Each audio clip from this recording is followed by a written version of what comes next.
Tell my boyfriend I'm single this weekend. Vegas edition, my girlfriend said, on Instagram Live while making out with another guy. I stayed silent, canceled her flight home, and let the fallout hit. By Monday, her friends' group chat exposed everything they'd planned behind my back. Hey Reddit, long story short, my girlfriend went live on Instagram in Vegas making out with some random guy while her friends cheered. I didn't yell, didn't chase, I just canceled her flight home. But that was only the start. Let me back up. I'm Cole, 30 years old. Let me start by saying I'm not the kind of guy who loses his cool. I'm an aviation safety inspector. My whole job is staying calm when everything else goes sideways. Panic kills people. Discipline saves them. That mindset carried me through situations most people would break under. It carried me through what happened with Cecilia too, at least on the outside. Cecilia and I had been together almost 4 years. One-bedroom apartment in the city, bills split down the middle, routines locked in. I worked odd hours because of inspections. She worked a steady 9 to 5 at a boutique fitness chain. We talked about marriage, maybe a house outside the city, just normal future stuff you assume you're building toward. She was always big on social media. Not an influencer, just constantly posting outfits, brunch, sunsets with quotes. I didn't think much of it. What I didn't see was how much she needed it. The validation, the attention, the metrics should have been a sign. Her 3 best friends from college were the same way. Grace, the self-appointed leader, everything she did was wrapped in empowerment talk, even when it was pure selfishness. Aurora, the aesthetic one, everything curated and filmed like her whole life was an audition. And Becca, the quiet follower, fine one-on-one, but turned into a different person around the other two. About 6 weeks before everything blew up, Cecilia told me they were planning a Vegas trip. Long weekend, staying at the Cosmopolitan, something Grace arranged through her event contacts. She asked if I was cool with it. I said, yeah, of course. Why wouldn't I be? I trusted her. And I had a 3-day inspection rotation in Denver that same weekend anyway. Then came the comments. You're not going to be weird about me going, right? I just need you to trust me and not blow up my phone. I'd never done that before, so why would I start now? She just smiled and said she was making sure we were on the same page. Red flag number 1. Red flag number 2 hit when she suddenly went into crash diet mode, buying new club outfits we couldn't afford, obsessing over how she'd look next to her friends. Said she didn't want to be the schlubby one. Red flag number 3 landed the week before the trip. Phone always tilted away, leaving the room to text, flinching when I walked by. I'm not a paranoid guy, so I didn't confront her. But trust me, I noticed. The Wednesday before the trip, I used my airline points, almost 300,000 from work travel, to book her round-trip flight. Cost me 60,000 points, money she didn't have. I drove her to the airport Thursday morning, helped with her bag, kissed her goodbye. She kept talking about how she needed this break, how fun it'd be. I told her to be safe, watched her roll her suitcase through the sliding doors, already picturing picking her up Sunday with flowers, maybe taking her to that Italian place she loved. I flew to Denver that afternoon. Friday was normal. Safety audits, paperwork, interviewing mechanics. By the time I got back to my hotel that night, I just wanted food and sleep. My phone had barely buzzed all day. That was about to change. Around 11 p.m. Mountain Time, 10 p.m. in Vegas, my phone started going insane. Text after text coming in rapid fire. I picked it up expecting some work emergency, maybe an incident report I needed to review. Instead, I had messages from 5 different people, all saying basically the same thing. Dude, you need to see this. Check Instagram right now. Bro, I'm so sorry. My stomach dropped before I even clicked it. Someone had sent me a link to an Instagram Live, Aurora's account. I clicked it and there they were. The 4 of them in what looked like some VIP section at a club. Bottle service, velvet ropes, the whole setup. Music pounding in the background, lights flashing. Aurora was holding the phone, narrating like she was hosting a show. And here we have Cecilia absolutely living her best life, Aurora was saying, swinging the camera around. Tonight's energy is unmatched. The camera focused on Cecilia. She was dancing with some guy I'd never seen before, his hands on her waist, both of them clearly wasted. She was wearing this dress I'd never seen, something short and tight that she must have bought specifically for this trip. The guy was tall, fitted shirt, looked like every other club dude in Vegas. Didn't matter who he was. What mattered was what happened next. Cecilia pulled back from the guy for a second, looked right at the camera, and said it. Clear as day, loud enough to be heard over the music. I'm off the clock and off the leash. Don't care who's watching. Aurora laughed behind the camera. That's right, girl. No rules in Vegas. Then Cecilia turned back to the guy, and they started making out. Full on, hands everywhere, her body pressed against his, while he grabbed her like she was his. And Aurora kept filming. kept the camera steady, kept narrating. This is what freedom looks like, people. This is choosing yourself. Grace's voice came from off camera. What happens in Vegas, right?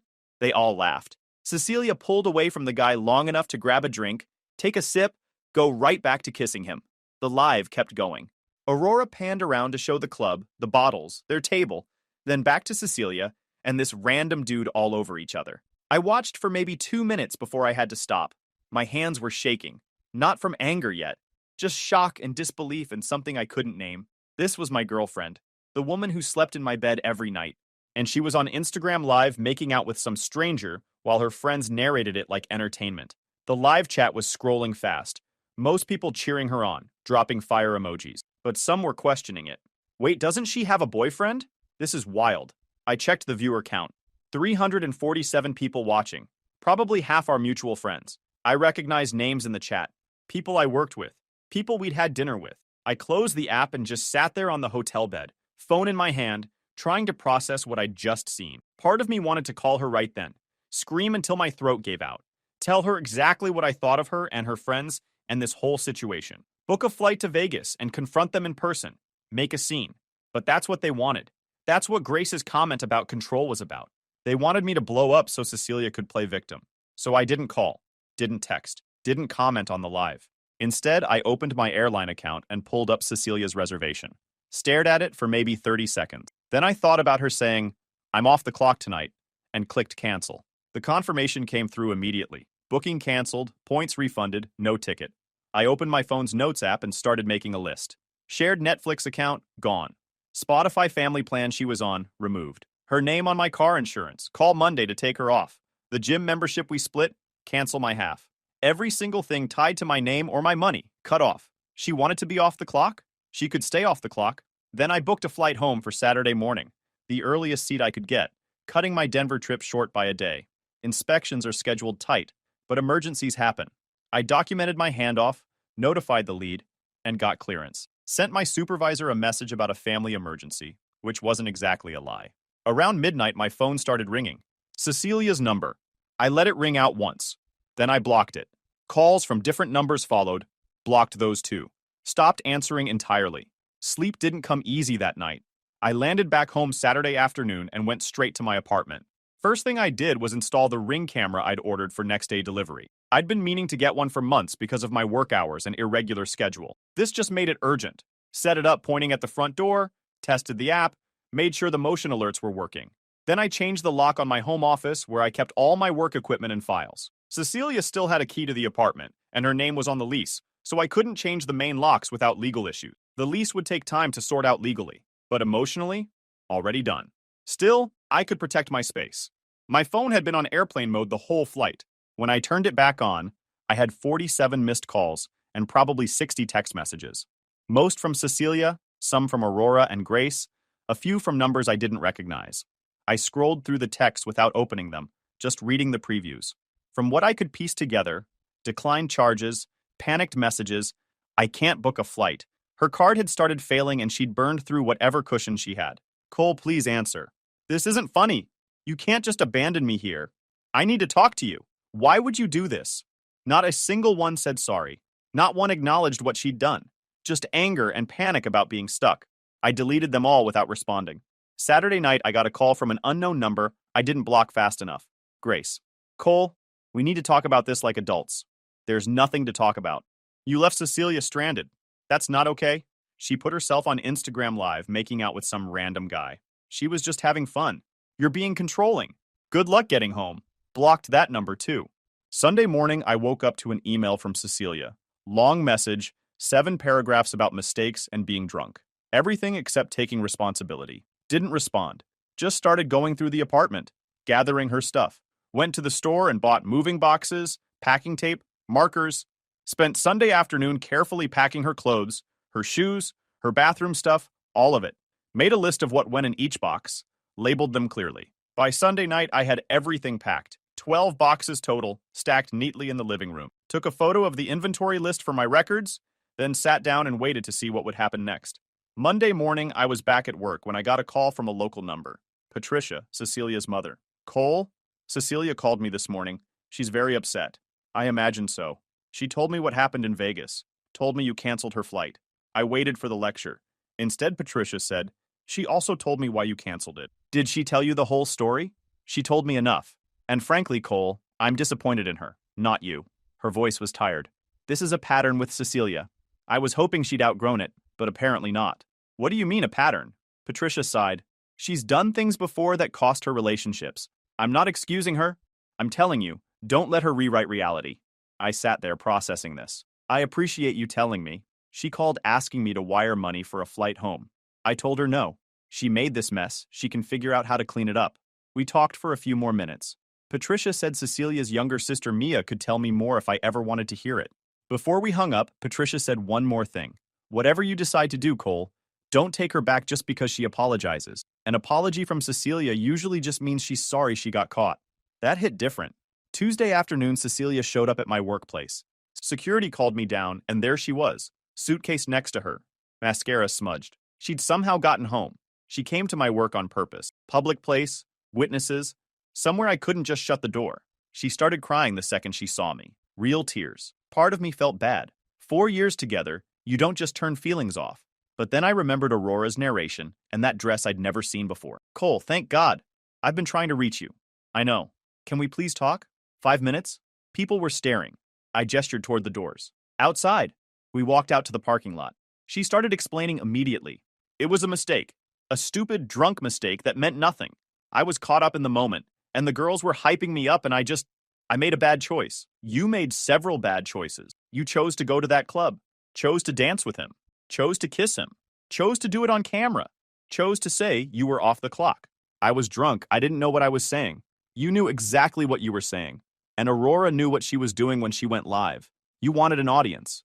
She grabbed my arm. Please, we can work through this. 4 years, Cole. We have 4 years together. Don't throw that away over one night. I pulled my arm back. You threw it away? Not me. What you did was cruel. Her voice shifted, getting defensive. Leaving me stranded in Vegas with no way home, no money, nothing. I could have been hurt. You had 3 friends there. You were fine. Those weren't real friends. She was crying harder now. Grace ditched me when I couldn't pay my share of the hotel suite. Aurora was too busy filming everything. Becca felt bad, but had no money to help. I was alone. Should have thought about that before you decided to be off the clock. Why do you keep saying that? Because that's what you said. On camera. To hundreds of people. Right before you kissed him. She went pale. Hadn't realized how many people had watched. Cole, please. I love you. I want to come home. The apartment isn't your home anymore. I packed your stuff. You can pick it up this week. You packed my stuff. She repeated it like she couldn't believe it. You're really doing this. Yeah, I'm really doing this. She tried a different angle. Softer, more vulnerable. I can't go back to Grace's. Please. I just need somewhere safe to figure things out. That's not my problem anymore. Cole, we're done, Cecilia. You can pick up your things Friday. I'll be at work. Building Super will let you in. Take everything and leave your key. I walked back inside without waiting for a response. Didn't look back, just kept moving forward. Same way I handled failed inspections. Document the failure, file the report, move on to the next site. That night, I sat in my apartment, surrounded by her boxes, and felt almost nothing. Just this hollow quiet where anger and sadness should have been. 4 years reduced to 12 cardboard boxes and a key that would be returned Friday. My phone buzzed. Text from Becca. Can we talk? There's stuff you should know about Vegas. I stared at that message for a long time before responding. Like what? Not over text? Tomorrow? Coffee? Against my better judgment, I said yes. Wednesday afternoon, I met Becca at a coffee shop near my place. She looked nervous, wouldn't make eye contact at first. I need to show you something, she said, pulling out her phone. The group chat, from before Vegas. She handed it over and I started scrolling. Messages from weeks ago, right after Cecilia had asked me about the trip. Grace was running the show, like always. This is your weekend. No boyfriends, no rules, no guilt. Cecilia, you need to stop letting Cole control your fun. You're allowed to live. What happens in Vegas stays in Vegas. That's like the whole point. Then Cecilia chiming in. I know, you're right. I just don't want him to freak out. Aurora's response. Then don't tell him everything. Simple. Grace again. Actually, you should post it. Own your freedom. If he can't handle you being yourself, that's his problem. And honestly, if he freaks out, we just call it controlling behavior. Easy. Further down, the night of the club. Messages from Aurora to the group while she was filming. Going live in 5. Cecilia, you good? Cecilia's reply. Yeah, let's do it. Content is content. Aurora. Love that energy. This is going to be iconic. I handed the phone back. Felt sick. This wasn't some drunk mistake. This was planned. They'd talked her into it, scripted it, encouraged it, and she'd gone along with all of it. Why are you showing me this? I asked. Becca looked miserable. Because it's not right. I went along with it in Vegas because I didn't know how to say no to them. But watching what happened to you after, that's not okay. Grace is trying to make you out to be this controlling psycho, and it's not true. And worse, they're calling you abusive. You work in aviation safety. If that spreads to the wrong people, it could mess with your career. I couldn't let that happen. What's she saying? That you were emotionally abusive. That you isolated Cecilia from her friends. That you abandoned her in Vegas to punish her for having fun. She's got Aurora posting about it. They're running this whole campaign to make Cecilia look like the victim. I pulled out my own phone and checked Instagram. Sure enough, Aurora had posted this long thing about toxic relationships and men who can't handle strong women. Didn't name me directly, but the subtext was clear. Comments were split, some people buying it, others calling her out for enabling cheating. They're planning something else too, Becca said quietly. They want to go to your apartment Friday when Cecilia picks up her stuff. Grace thinks if they all show up together, they can pressure you into talking it out. That's not happening. I know, that's why I'm telling you. She hesitated. Can I ask what you're going to do? About what? About them trying to trash your name. About people believing their version. I thought about it. Part of me wanted to post those screenshots, let everyone see the group chat, expose exactly how calculated this was, but that felt too much like playing their game, stooping to their level. Nothing, I said finally. Truth doesn't need defending. People who know me know what I'm about. The rest don't matter. Becca nodded. For what it's worth, I'm sorry. I should have said something in Vegas. Should have told Cecilia it was a bad idea. I was just scared of them. Yeah. Before she left, she texted me every screenshot from the group chat. I saved them all to a folder called Vegas, just in case. We talked a bit more. She told me Grace was already throwing her under the bus for being weak and not being a real friend. That Aurora was pivoting into some healing era content thing, posting about growth and moving on like she hadn't literally filmed and narrated the whole betrayal. That Cecilia was staying with Grace, which sounded like a terrible idea but not my problem anymore. Thursday morning, I loaded all 12 boxes into my car and drove to Cecilia's parents' house. Patricia had texted me the day before saying I could bring everything there, that they'd make sure Cecilia got it. I pulled up to their place around 10 a.m. Patricia was waiting outside. Cole. She looked sad seeing me. Come on in. You can put the boxes in the garage. I made 3 trips hauling boxes. Her dad Robert helped with the last few. Neither said much, just quiet acknowledgement. When we finished, Patricia invited me in for coffee. Cecilia called last night, Patricia said, pouring coffee. Said you refused to talk to her. That her version? It's the version she's telling herself. Patricia sat down. But Mia has a different version. Cecilia's younger sister walked in.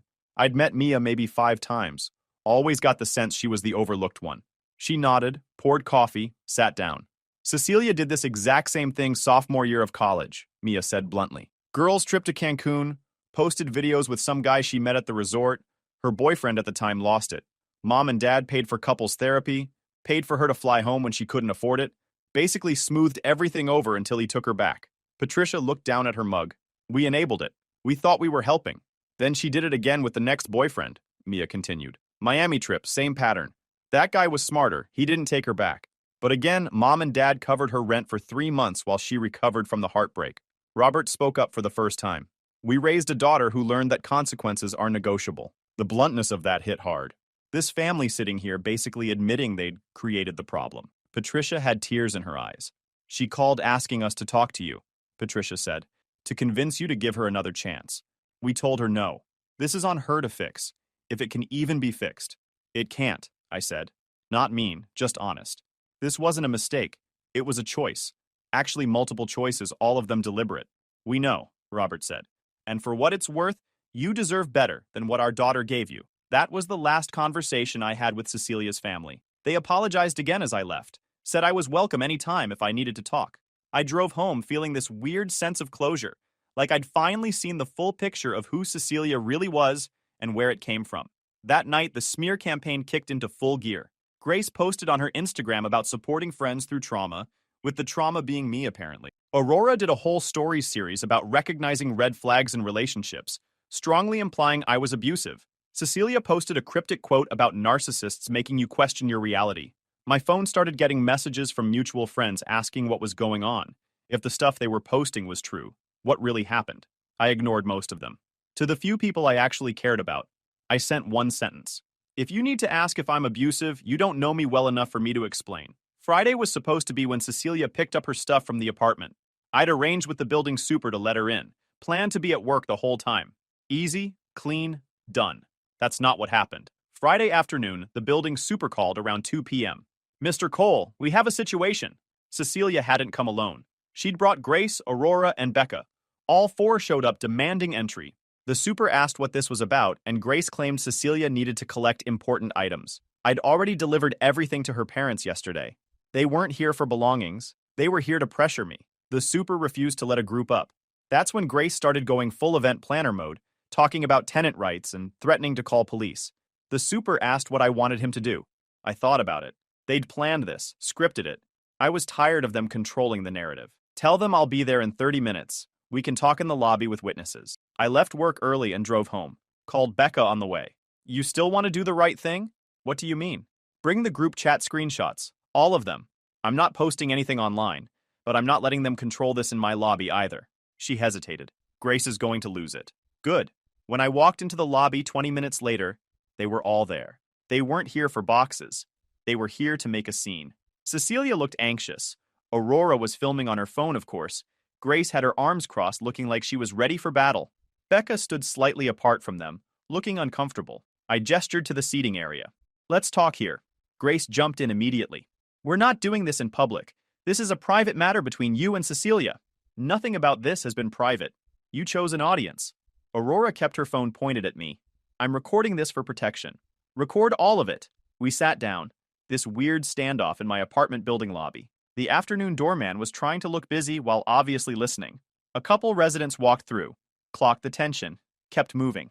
So, what items did you forget? I asked Cecilia directly. She blinked. What? The important items Grace told the super you needed to collect. Name them. Silence. She looked at Grace, who jumped in. That's not the point right now. The point is, you lied to get up here. I looked at the doorman. For the record, Cecilia started crying. Cole, please. I know I messed up. I know I hurt you. But we can fix this. 4 years means something. I love you. You don't love me. You love the stability I provided. Grace cut in. That's not fair. She made a mistake. She's trying to apologize, and you're being vindictive. I'm being clear. There's a difference. You abandoned her in Vegas. Do you understand how dangerous that was? Dangerous was going live with strangers and calling it freedom. Grace's face reddened, but she had no comeback. Aurora was narrating to her camera in real time, recording a hostile interaction where my friend is trying to salvage her relationship and being met with coldness and aggression. I looked directly at the camera. Keep recording. Make sure you get everything. That's when I nodded at Becca. She pulled out her phone, hands shaking slightly. Becca, what are you doing? Grace's voice had an edge. Showing him the truth, Becca said quietly. I came because I was scared what they'd do if I wasn't here. But I'm not doing this anymore. She handed me the phone. I didn't even look at it. I handed it straight to Cecilia. Read it out loud. I can't. Read the group chat. The one from before Vegas. Read what Grace and Aurora told you to do. Cecilia's face went white. Grace stood up. Becca, you're seriously doing this. After everything we've done for you? You used me as a camera operator while you destroyed Cole's relationship for content. Becca shot back, louder than I'd ever heard her. That's not friendship. That's using people. Aurora kept filming, but her hand was shaking now. This is being taken out of context. Then let's add context, I said. I pulled out my own phone, opened the screenshots Becca had sent me the day before. Started reading out loud. What happens in Vegas stays in Vegas. Don't tell him everything. Own your freedom. If he can't handle you being yourself, that's his problem. I looked up. This was planned. All of it. The live, the content, the whole performance. Grace's face was red. You're twisting this. We were supporting our friend in being independent. You were encouraging her to cheat and blame me when there were consequences. That's not... You can't just... Grace was losing it. Her manager voice cracking. Becca, you need to stick to the story. There it was, on camera. Aurora still recording. Probably didn't even realize what Grace just said. Stick to the story. Admission that there was a manufactured narrative. Becca stood up. There is no story, Grace. There's what happened. You pushed Cecilia to do it. Aurora filmed it. And when Cole called it out, you tried to make him the villain. I'm done being part of that. You're done? Grace's voice went sharp. You're nothing without us. We brought you into everything. Included you when no one else wanted you around. And this is how you repay that? The mask was fully off now. Aurora finally lowered her phone, realizing she'd been recording her own group's implosion. Cecilia was still sitting there holding Becca's phone, staring at the messages like she was seeing them for the first time. Maybe she was. Maybe she'd been so caught up in the hype she hadn't realized how calculated it all was. I'm keeping the recording, Aurora said quietly, like she was declaring something important. Good, I said. Keep all of it. Post it if you want. Doesn't change anything. I stood up. Cecilia, your stuff is at your parents' house. I've got all this documented, but I'm not calling the cops today. You're not welcome here anymore, any of you. If you come back, I'll file for harassment. Cole, wait, Cecilia started. We're done. Accept it and move on. I walked to the elevator and pressed the button. Heard Grace behind me starting to argue with Becca, Aurora saying something about editing the footage, Cecilia crying. The elevator doors opened and I stepped in. The last thing I saw before they closed was the four of them fracturing in real time, the alliance dissolving now that their target had refused to engage. Got to my apartment and just stood in the doorway for a minute. It was over. The boxes were gone. The confrontation was done. The relationship was dead. Just had to wait for everything to finish falling apart. Didn't have to wait long. That night around 11 p.m., my Ring camera started sending alerts. I opened the app and there they were. Cecilia, Grace, and Aurora. All three clearly drunk, stumbling slightly, Grace pounding on the door. Cole, open up. We're not leaving until you come out here and explain yourself. More pounding. Cecilia leaning against the doorframe crying. Aurora filming, still turning humiliation into content. I watched through the camera, sitting on my couch in the dark, making no move toward the door. This is ridiculous, Grace's voice getting louder. You can't just hide in there. Bang, bang, bang. Someone in the hallway opened their door. Older guy in a bathrobe. Hey, keep it down. People are trying to sleep. Mind your business, Grace snapped. I'm calling the super. The super arrived 10 minutes later, clearly annoyed. Explained that I was inside and had requested they not be allowed access. Grace tried to manager talk him. Aurora waved her phone around, saying they were documenting harassment. Ladies, you need to leave or I'm calling the police. Grace kept arguing. The super pulled out his phone. Last chance. They left, but not before Grace shouted at my door one more time. You're going to regret this! I watched them stumble toward the elevator. Aurora still filming. The neighbor who'd complained had filmed the whole thing on his phone too. I saw it on the building group chat the next morning. 15 messages, all roasting the drunk girls who'd caused a scene at midnight. No one mentioned my name, but everyone knew. The chaos left its own paper trail. I sent the super a text. If anyone from that group shows up again, call security first. Don't call me. Then I sent one message to Cecilia's number. Do not come here again. Blocked her immediately after. Done. 2 months went by. I focused on work, got back into my workout routine, reconnected with friends I'd lost track of during the relationship, started seeing this woman River from the gym, nothing serious yet but easy and honest. Life moved forward. The fallout was swift. In a small city, that lobby clip traveled fast. Group chats, friend circles, local networks. Aurora's recording backfired when people saw Grace's stick to the storyline. Grace lost event clients. It started with one cancellation, then another. Aurora's healing content got roasted. Becca went to therapy. Cecilia went quiet for 3 weeks, then started posting single girl content, captions about narcissists, never mentioned Vegas, never took accountability. Then, one Thursday night a few weeks later, everything came back around. Thursday night around 9 p.m., my Ring camera alerted again. I pulled up the app expecting maybe a package delivery. Instead, it was Cecilia. Alone this time, no entourage. Dressed up, hair and makeup done, holding a box of those expensive chocolates from that boutique I used to like. She knocked softly, not pounding like last time, just a gentle knock. Waited. Knocked again. I watched her through the camera for a minute. She looked nervous, kept checking her reflection in her phone screen, adjusting her hair. Then she looked directly at the camera. Cole, I know you can see me. Please, just 5 minutes. That's all I'm asking. I walked to the door, but didn't open it. Spoke through it instead. There's nothing to talk about. Please, her voice cracked. I brought your favorite chocolates. I just want to show you I'm serious about this. About us trying again. There is no us. There could be. She was crying now. I've been thinking about what we had. About our future. I talked to my parents. They think if we went to couples therapy, we could fix this. And I've been thinking, maybe we should just get married. Skip the engagement, just do it. Start fresh. I almost laughed. Marriage doesn't cure character. What? You think a wedding fixes what you did? That's not how it works. I made one mistake. One mistake in 4 years. Doesn't that count for something? It wasn't one mistake. You planned it. You chose it. You celebrated it. Then you blamed me for having boundaries. Through the camera, I watched her face crumble. She set the chocolates down in front of the door. So that's it? You won't even try? There's nothing to try for. You're going to regret this. When you realize what you gave up, I'm not giving anything up. I'm choosing myself. Silence. Then, can you at least open the door? Look me in the eye when you say that? No. I watched her stand there for another minute, waiting for me to change my mind. When the door stayed closed, she picked up the chocolates, set them back down, picked them up again. Finally, just left them there and walked away.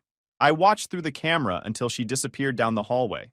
The chocolates sat there for an hour before I opened the door, picked them up, and dropped them in the trash chute. Not out of spite, just didn't need them. Friday morning, Patricia called. Cecilia tried to see you last night. Yeah, she wanted to get back together. Brought up marriage. Patricia sighed. She called me after. Said you wouldn't even open the door. I didn't. Good. Robert and I wanted you to know we're done enabling her. We paid for therapy, but we're not paying her rent or bailing her out anymore. She needs to face what she did. I appreciate that. You were good to her, Cole. Better than she deserved. We said goodbye. I sat there thinking about how a life can collapse into something as small as a closed door and a box of chocolates in the trash. Saturday afternoon, I was at River's place when my phone buzzed. Message from Aurora. You were right about Grace, with a screenshot of some DM where Grace was talking about fixing things once I got lonely enough. I deleted it without responding. Their drama wasn't my problem anymore. Sunday, River came over to my place. We ordered food, watched a movie, fell asleep on the couch. When I woke up later, she was making coffee, smiled when she saw me. I thought about Cecilia one last time, about Vegas and the live and everything that came after, about the doorstep and the closed door. Then I let it go, not with anger or some statement, just let it drift away, making room for what came next. Staying calm kept me from doing something stupid. Cecilia panicked and scrambled. I stayed disciplined, drew my lines, and watched it all fall apart. Sometimes the strongest move is refusing to play. Guys, we are so close to hit 100,000 subscribers on this channel. If you are not subscribed to the channel, please consider subscribing. It really helps hit that 100,000 mark. Thanks for making this dream come true. My brother texted the family group. Don't come Sunday. My new wife says you'll ruin everything. I just replied, understood. The next morning when they walked into my office, she absolutely lost it. Hey Reddit, my younger brother uninvited me from a family gathering because his new wife thought I'd embarrass them. Turns out I own the PR firm managing her company's entire brand. When they showed up for their Monday meeting and saw me behind the desk, the look on her face made the whole thing worth it. I'm Vanessa, 27 female, and apparently my family thinks I'm not polished enough to be around their fancy new in-laws. Funny how that works when you're too busy building an actual business to play dress up at brunches. Let me paint you a picture of my family dynamic before we get to the good stuff. My younger brother Kyle is 24, fresh out of college, and married into money 6 months ago. His wife Amanda comes from one of those families where everyone has a Roman numeral after their name and genuine opinions about which country club has better tennis courts. Kyle used to be a decent guy. We weren't super close, but we got along fine. Then, he met Amanda at some networking event his buddy dragged him to, and suddenly he became this different person.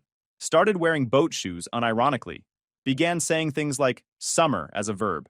The transformation was honestly impressive in how complete it was. My parents ate it up. Mom especially. She's been obsessed with appearances my whole life, always worried about what the neighbors think, what the church ladies say, what random people at the grocery store might assume about our family. Dad's more quiet about it, but he goes along with whatever Mom wants to keep the peace. Growing up, I was the problem child. Not because I did anything wrong, but because I didn't perform the role they wanted. I didn't giggle at boys, didn't care about homecoming dresses, didn't major in something safe and marriageable like elementary education or nursing. I studied business administration and communications at a state school, worked 3 jobs to pay for it myself, and graduated with a 3.0. 8 GPA. My reward was a handshake from Dad and Mom saying, "That's nice, dear," before immediately pivoting to talk about Kyle's acceptance to a mediocre private college that cost twice as much.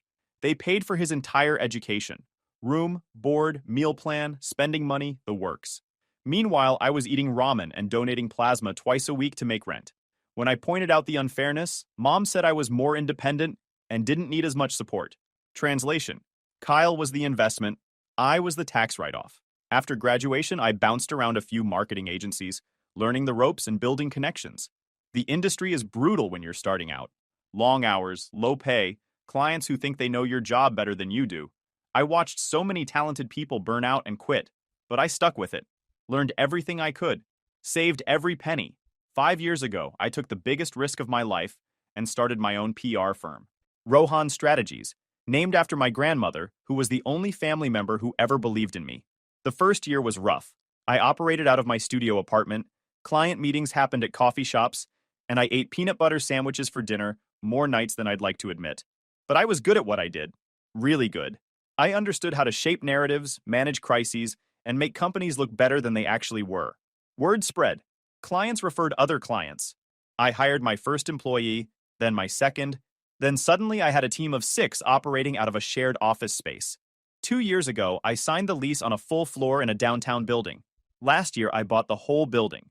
Rohan Strategies now employs 42 people across 3 departments. We handle PR, brand management, and crisis communications for companies all over the region. Our client list includes 2 Fortune 500 companies, a dozen mid-sized firms, and a rotating roster of smaller businesses trying to level up their public image.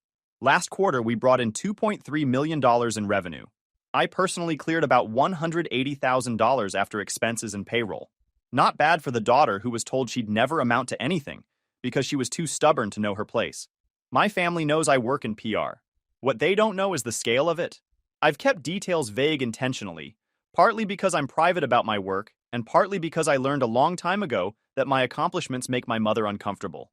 She can't brag about me to her friends without accidentally admitting I've achieved more than Kyle. So when the family talks business, I smile and nod and change the subject.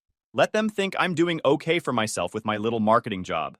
Meanwhile, I'm out here running a multi-million-dollar operation they couldn't even comprehend. Kyle got married last year to Amanda in a ceremony that cost more than my first car. The wedding was at some vineyard estate 2 hours outside the city, complete with a string quartet, farm-to-table reception, and personalized champagne flutes nobody wanted to take home. I wasn't in the wedding party. Amanda had 7 bridesmaids, all from her sorority or private high school. I got seated at table 9 with some distant cousins I'd never met, and a great aunt who spent the whole reception telling me about her cats. The wedding photos are all over my parents' house now. Kyle and Amanda looking like they stepped out of a magazine spread, Mom crying happy tears, Dad in his nicest suit looking proud. I'm in exactly 3 photos total. One where I'm half cropped out of a group shot, one where I'm blurry in the background, and one where I'm clearly mid-blink. That should have told me everything I needed to know about where I stood. After the wedding, Amanda started inserting herself into family dynamics. Suddenly, every holiday needed her input. She had opinions about where we should eat Thanksgiving dinner, what kind of Christmas tree we should get, whether Easter brunch should be formal or casual. Mom loved it. Finally, a daughter who cared about the things she cared about, who wanted to discuss table settings and flower arrangements, and whether cream or ivory was more sophisticated for spring gatherings. I watched my role in the family shrink even further. Not that it was huge to begin with, but at least before Amanda, I was occasionally asked my opinion on things. Now I was just the odd one out, the career woman who didn't understand the importance of properly folded napkins. The breaking point came 2 weeks ago.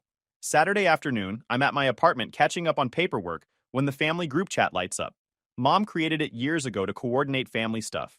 Usually it's just mundane logistics about who's bringing what to dinner or when we're meeting up. Kyle sent a message. Quick update about tomorrow's gathering. I barely registered it. We had a casual Sunday thing planned at my parents' house. Nothing fancy, just family hanging out. Maybe grilling some food, watching whatever game was on. I'd already confirmed I'd be there. Then the next message came through. Amanda and I talked it over, and we think it's better if Claire sits this one out. Her new in-laws are coming, and Amanda's worried about first impressions. No offense, but you know how Claire can be. We want to keep things polished. I read it 3 times to make sure I understood correctly. My own brother, in a group chat that included me, just uninvited me from a family gathering because his wife thought I'd embarrass them. The reasoning wasn't even subtle. I wasn't polished enough, wasn't presentable enough, would somehow contaminate their fancy in-laws with my presence. Mom responded immediately with a string of okay and makes sense, and we understand, sweetie. Dad sent a thumbs up. Nobody said a word in my defense. Nobody asked if this was okay with me. Nobody even pretended to care that I was being openly excluded and insulted in front of the whole family. I sat there staring at my phone, that familiar burning sensation in my chest. The same feeling I got when Mom forgot my birthday but threw Kyle a surprise party. The same feeling when Dad paid for Kyle's new laptop but told me to save up for my own. The same feeling from a lifetime of being the afterthought. My first instinct was to defend myself. Call Kyle. Demand an explanation. Ask what the heck how Claire can be even meant. But then something shifted. The calmer part of me, the part that built a business from nothing while my family counted me out, simply replied, understood. One word. No argument, no explanation, no begging to be included. Just acknowledgement that I received the message and accepted their decision. Then I set my phone down and went back to work. Because deep down, I already knew. No matter what I did, I'd never be their version of enough. Not polished enough. Not obedient enough. Not the kind of woman who married rich like Amanda did. I'd always be the daughter who chose career over family, ambition over tradition, success over their approval. That night I sat at my desk in my apartment, the one I bought with my own money in a building I actually own now, and looked at the framed photo on my shelf. It's from Kyle's wedding, the one professional shot where I'm actually visible and in focus. My parents are beaming at Kyle and Amanda. I'm standing off to the side, smiling but somehow separate from the moment. They thought they'd humiliated me, thought I'd disappear quietly, maybe cry, maybe beg to be included.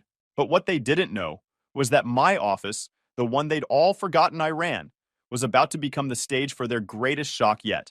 Because Kyle had a meeting scheduled for Monday morning, at my building, with my company, to discuss the PR strategy for Amanda's business. And I was very, very ready. Monday morning arrived and I dressed with precision. Navy blazer, cream silk blouse, tailored pants, subtle gold jewelry, hair pulled back in a neat bun. The kind of polished professional look that costs money to pull off right, though my family would never notice the details. I got to the office early, reviewed the client file one more time, and settled into my corner office with its floor-to-ceiling windows overlooking downtown. My assistant Jamie had already set up the conference room, complete with branded folders, water bottles with our logo, and a presentation loaded on the screen. At 10:15 a.m., Jamie's message popped up on my computer. They're here. I smiled. Perfect timing. Through the glass wall of my office, I watched Kyle walk into the reception area. He looked uncomfortable in his sport coat, like a kid playing dress-up in his dad's clothes. Next to him was Amanda, and she was exactly what I expected. Designer handbag, expensive perfume you could smell from 20 feet away, the kind of confident stride that comes from never being told no. They approached reception, gave their names, and were directed to wait.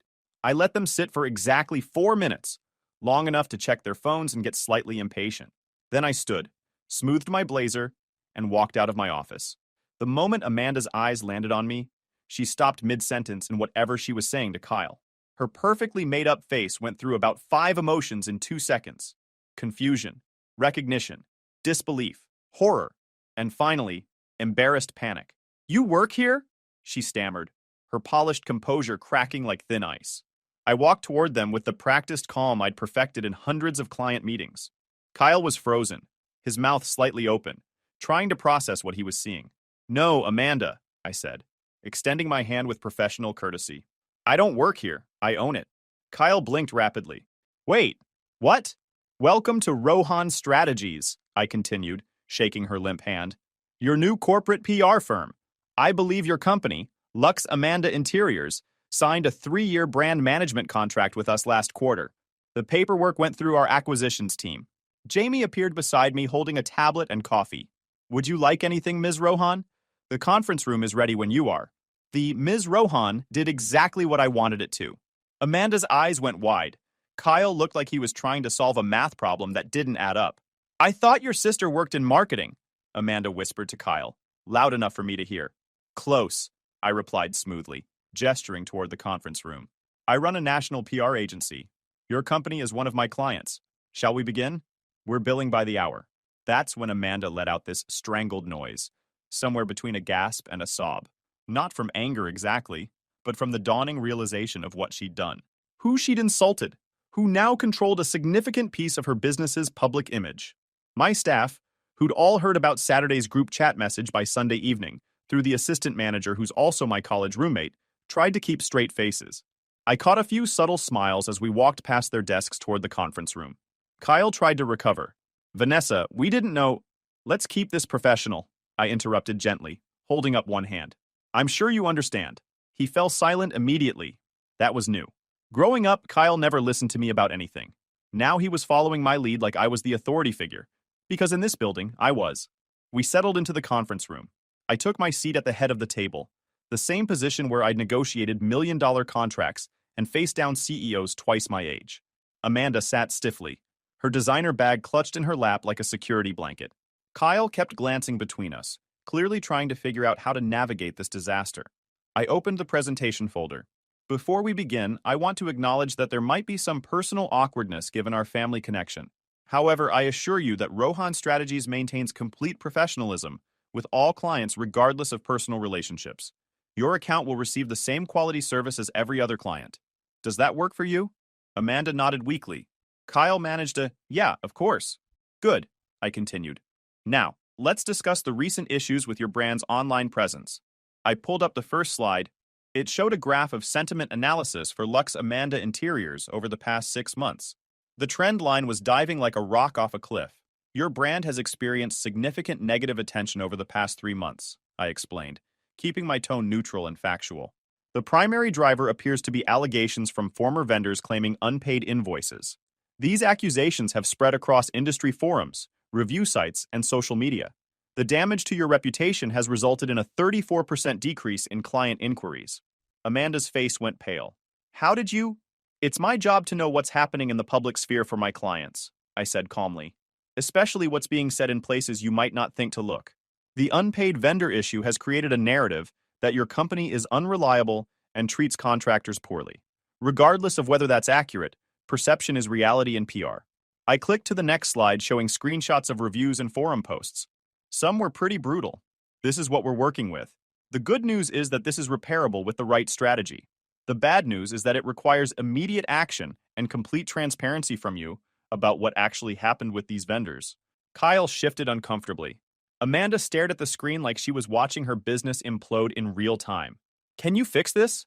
She asked quietly, all her earlier arrogance gone. That's why you hired us, I replied. But I need complete honesty. Were these vendors actually not paid, or is this a smear campaign from competitors? Amanda hesitated, then admitted, we had cash flow issues earlier this year. Some invoices got delayed. We've since paid most of them, but a few are threatening legal action. I made notes. Okay, that's workable. Here's what we're going to do. I spent the next 40 minutes outlining a comprehensive crisis management strategy, direct outreach to affected vendors with payment plans, a carefully worded public statement acknowledging delays without admitting wrongdoing, positive story placements highlighting completed projects and satisfied clients, a social media campaign showcasing the quality of work. Throughout the presentation, I was nothing but professional. No petty comments, no subtle digs, just top-tier strategic advice delivered with the confidence of someone who'd done this 100 times before. By the end, Amanda looked genuinely impressed despite herself. Kyle seemed dazed. This is really thorough, Amanda said, her voice carrying a note of grudging respect. It's what you're paying for, I replied simply. My team will begin implementation this week. Jamie will send over the detailed timeline and checkpoint schedule. Do either of you have questions? They both shook their heads. As we stood to leave, Kyle hesitated at the door. Vanessa, about yesterday. This isn't the time or place, I said firmly, but not unkindly. We can discuss family matters outside of business hours. Right now I have another client meeting in 15 minutes. He nodded and followed Amanda out. As the conference room door closed behind them, Jamie appeared with a knowing smile. Well played, boss. Just doing my job, I replied, though I couldn't completely hide my own smile. That evening, my phone started buzzing around 6. First a call from Kyle, which I declined. Then Mom also declined. Then a text from Dad. Your brother says there was a misunderstanding. Call me. I ignored it and went for a run instead. Came back to find 14 missed notifications. Mom's text was predictably manipulative. Kyle told us about your meeting. You could have mentioned you owned a company. He's very upset that you didn't tell the family. We're having dinner tonight at 7. You should come so we can talk about this like adults. I stared at that message for a full minute. The audacity was almost impressive. 24 hours ago, they'd uninvited me from a family gathering because I wasn't good enough to be around. Now that they realized I had power and influence, suddenly I should come to dinner so we could talk like adults. I texted back, I have plans tonight. Maybe next time check who you're insulting before sending group messages. Mom called immediately. I let it ring. Then Kyle texted privately, Seriously? You own a PR firm and never told anyone? Amanda is freaking out. She thinks you're going to sabotage her company to get back at us. I replied, your wife signed a contract with my company 3 months ago. The due diligence was done by my acquisitions team. I had no idea she was your wife until I reviewed the client list last week. As for sabotage, that would be terrible for business. She'll receive the same quality service as every other client. He wrote back, can we please just talk? Not tonight, I responded. I'm busy. What I was actually doing was sitting on my couch eating Thai takeout and watching cooking shows. But they didn't need to know that. The power of being unavailable when people suddenly decided you were worth their time was deeply satisfying. Around 9, Mom called again from Dad's phone, probably assuming I'd blocked her number. I answered this time. Vanessa, this has gotten out of hand, she started, her voice tight with barely controlled frustration. Your brother and his wife are very upset. Amanda thinks you're going to ruin her business. Why would I do that? I asked calmly. Because of what Kyle said in the group chat. It was thoughtless, but you know how boys are. He didn't mean anything by it. He meant exactly what he said, Mom. I wasn't polished enough to be around Amanda's family. Those were his exact words. Well, you have to understand, Amanda comes from a very particular background. She's used to a certain level of sophistication, I supplied, refinement, class. I wasn't going to phrase it that way, but yes. And you have to admit, sweetheart, you've never been very interested in those social niceties. You're always so focused on work. There it was. The quiet criticism wrapped in concern. I'm not sophisticated enough because I built a career, instead of hunting for a rich husband. I don't understand social niceties because I value competence over performance. Mom, I run a multi-million-dollar company. I negotiate with executives and board members. I handle crisis communications for Fortune 500 firms. I think I understand professional conduct just fine. That's not what I meant. Yes, it is. You meant that I'm not the right kind of successful. Not married, not interested in the things you value, not performing the role you wanted for me. And that's been the problem my whole life, hasn't it? I'm successful, but it's the wrong kind of success. Silence on the other end. Your father and I worked very hard to give you and your brother good values, Mom finally said, her voice cold. If you can't appreciate that, maybe you're right that we don't understand each other. Maybe we don't, I agreed. I appreciate you calling. I hung up before she could respond, then turned off my phone for the night. Tuesday morning, I woke up to 17 new messages. Most were from extended family members who'd apparently gotten the full story from my parents' perspective, which I'm sure painted me as the ungrateful daughter who sprung her success on the family just to embarrass her brother. Aunt Linda wrote, your mother is devastated. Family should support each other, not compete. Cousin Jeff sent, heard about the drama. Kyle says you blindsided them. That's cold. Uncle Paul, who I actually liked, wrote, your mom's version of events sounds off. Want to grab coffee? I responded only to Uncle Paul. Free Thursday after 3. The rest I ignored. Let them believe whatever story made them comfortable. I had a business to run and actual problems to solve, like the product recall crisis for one of our manufacturing clients. Around noon, Jamie knocked on my office door. Amanda Lux is here. She doesn't have an appointment but says it's urgent. I considered turning her away. Then curiosity won. Give me 5 minutes, then send her in. Amanda walked into my office, looking significantly less polished than yesterday. No designer bag, minimal makeup, hair pulled back in a simple ponytail. She stood awkwardly by the door until I gestured to the chair across from my desk. Thank you for seeing me, she said quietly. I know I don't have an appointment. You have 5 minutes, I replied, keeping my tone neutral. What can I do for you? She took a breath. I want to apologize. For the text message. For judging you. For all of it. Kyle told me you weren't close with the family, and I assumed that meant you were, I don't know. I made assumptions based on nothing. I waited. She continued. I grew up in a very specific environment, where your worth was tied to who you married and what social circles you moved in. My mother literally has a spreadsheet tracking which families are acceptable to associate with. It's toxic, and I know it's toxic, but it's hard to unlearn. That sounds exhausting, I said honestly. It is. And I think I saw you as a threat, because you represent something my family would never approve of. A woman who built something herself instead of marrying into it. And that scared me more than I want to admit. I studied her carefully. She seemed genuine, which was unexpected. Why are you really here, Amanda? Because I need your help, she admitted. Not just with the PR stuff, though I do need that. But I need to understand how you did this. How you built something real without relying on family money or connections. My business is funded by my father's investment, and I'm terrified I'm going to fail and prove everyone right who said I couldn't do it on my own.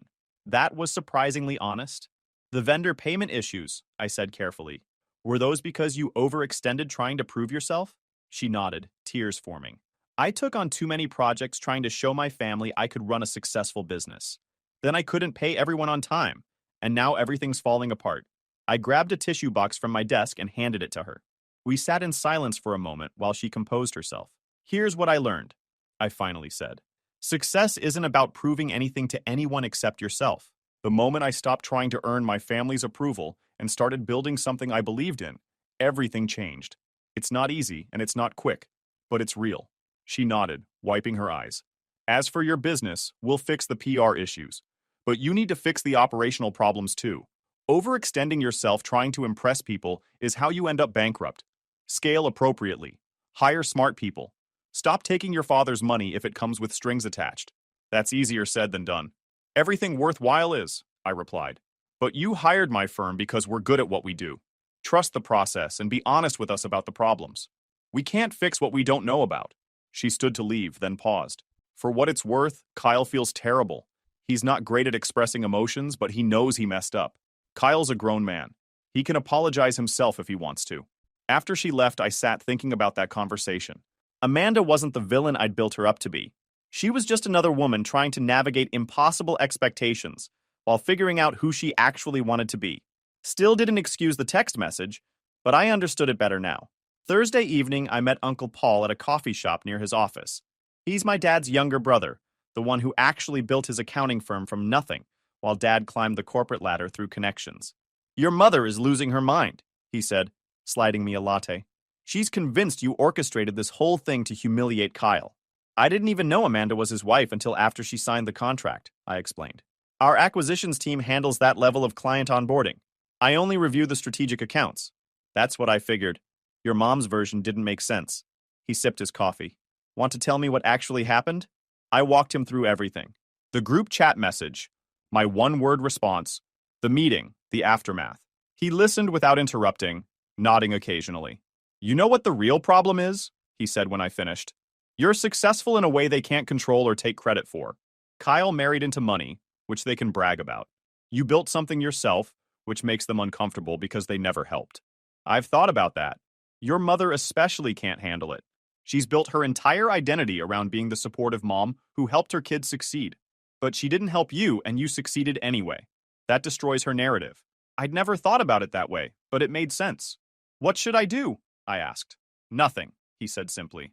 Live your life, run your business, let them figure out their feelings. You don't owe them anything just because you share DNA. We talked for another hour about business, life, his kids starting college. It was the most normal family conversation I'd had in years, probably because Paul had also spent his life being the black sheep who chose the wrong kind of success. When we parted ways, he gave me a hug. I'm proud of you, kid. Your grandmother would be too.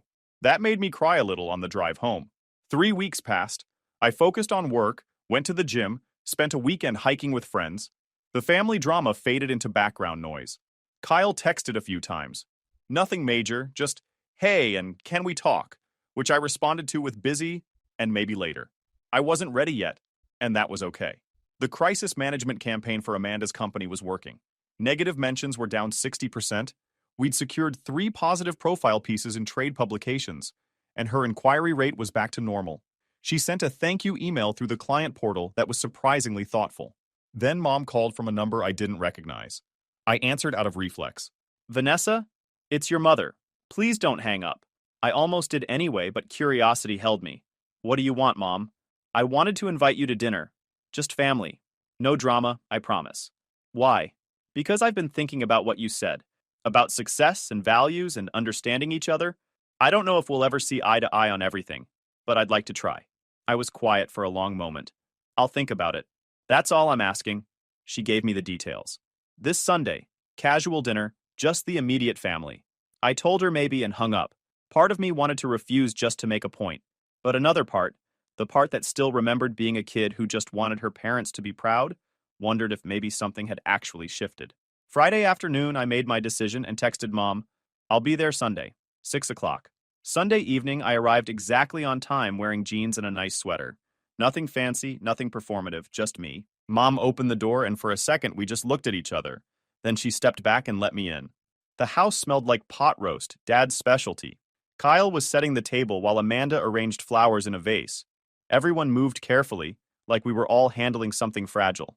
"Glad you could make it," Dad said, giving me an awkward side hug. We sat down to dinner, and for the first few minutes, everyone made painfully polite small talk about weather and traffic. Then Kyle set down his fork. "I need to say something," he started. "I was a complete jerk with that text message. There's no excuse for it. I was trying to impress Amanda's family, and I threw you under the bus to do it. That was wrong, and I'm sorry." I looked at him. This kid I'd grown up with, who'd somehow become a stranger. "Thank you for saying that. I mean it. I've been thinking about it a lot, about how we've treated you over the years. It wasn't fair." Mom cleared her throat. "We all owe you an apology. I've spent weeks trying to figure out where we went wrong, and I realized we never actually celebrated your success. We took it for granted, or felt threatened by it," Dad added quietly. "That was unexpectedly honest. I don't need you to celebrate everything I do," I said carefully. "But I do need basic respect. I need to not be the family embarrassment just because I took a different path." "You were never an embarrassment," Mom insisted. "Mom, you literally uninvited me from a family event because I wasn't polished enough." She winced. "That was Kyle and Amanda's decision, which you immediately supported without a single question." Silence around the table. Amanda spoke up. "That was my influence. I told Kyle I was worried about my parents judging the family, and he overreacted trying to manage my anxiety. But the truth is, I was projecting my own insecurities about not being good enough." "We're all learning," Dad said. "Your mother and I included. We got comfortable with certain expectations and forgot that there's more than one way to build a good life." I felt something shift in my chest. Not forgiveness exactly, but maybe the beginning of understanding. "I appreciate you saying all this," I told them. "But I need you to understand something. I can't go back to being the family afterthought who gets scraps of attention when it's convenient. Either I'm family for real, or I'm better off keeping my distance." "You're family," Kyle said firmly. "For real. No conditions." Mom reached across the table and squeezed my hand. "We want to do better. Will you give us the chance?" I thought about it. About Uncle Paul's advice to live my life. About Amanda's tears in my office. About the fact that holding on to anger was exhausting and I was tired of being angry. "I'll give you a chance," I finally said. "But I'm not going to pretend the past didn't happen. And if this is just temporary guilt that fades when things get comfortable again, I'm out." "Fair enough," Dad said. We finished dinner with slightly less awkward conversation. Afterward, Kyle and I ended up in the backyard, while Amanda helped Mom with dishes. "Your company is really impressive," he said. "I had no idea you'd built something that big. I didn't advertise it." "Why not?" I shrugged. "Didn't feel like I'd get the reaction I wanted. Easier to just keep my head down and do the work." "That's sad." "It was. Maybe it's changing." We stood in comfortable silence for a moment. Then Kyle said, "Amanda really likes working with your firm. She says your team is the most competent group she's worked with. We're good at what we do. She also said you gave her advice that wasn't in your contract, about scaling her business properly. She needed to hear it. You could have let her fail. Would have solved your Amanda problem pretty efficiently." I looked at him. "I'm not that petty, and honestly, I like her more now than I did initially. She's trying to figure out who she is outside of her family expectations. I relate to that." Kyle nodded slowly. "I think this is going to work out. The family thing. Maybe. We'll see." As I drove home that night, I felt lighter somehow. Not fixed, not healed, but less burdened by the weight of old resentments. My phone buzzed with a text from Mom. "Thank you for coming tonight." It meant everything. I smiled and responded, "Thanks for trying." It wasn't perfect. Family never is. But maybe, just maybe, we were starting to figure out how to be family on terms that actually worked for everyone. And if nothing else, at least now they understood one important thing. I didn't need their approval to be successful, but having their respect would be nice. I'd spent 27 years being underestimated by the people who were supposed to believe in me most. Maybe the next 27 would be different. Or maybe not. Either way, I'd be fine. Because I'd already proven the most important thing to myself. I could build something real. Something meaningful. Something entirely my own. And nobody could ever take that away from me. Guys, we are so close to hit 100,000 subscribers on this channel. If you are not subscribed to the channel, please consider subscribing. It really helps hit that 100,000 mark. Thanks for making this dream come true.